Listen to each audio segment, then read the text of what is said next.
परंपरेचा एकूण गाभा बघितला आपण कशी.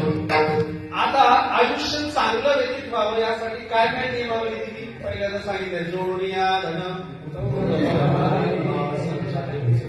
अजून परोपकाराचे पुण्य, परपीडाचे पाप. चांगल्या मार्गाने धन जोडावं, दुसऱ्यांचा द्वेष करू नये. बघा हा दोन व्याख्या आहेत पाप पुण्याच्या, दोन व्याख्या आहेत. एक वारकऱ्यांची व्याख्या आणि एक ब्राह्मणांची व्याख्या. ब्राह्मणांची पाप पुण्याची व्याख्या काय आहे. ब्राह्मणांची ब्राह्मणांना दान धर्म करणं काय झालं पुण्य. ब्राह्मणांना दान धर्म करणं पुण्य आणि ब्राह्मणांची निंदा करणं पाप. ब्राह्मणांच्या पाप पुण्याच्या व्याख्या. आता संतांच्या काय परोपकार ते पुण्य आणि परपीडा ते पाप. परपीडा म्हणजे कुणाच्याही बाबतीत पीडा केली की पाप झालं. केवळ ब्राह्मणाला पीडा देणं पाप आहे का.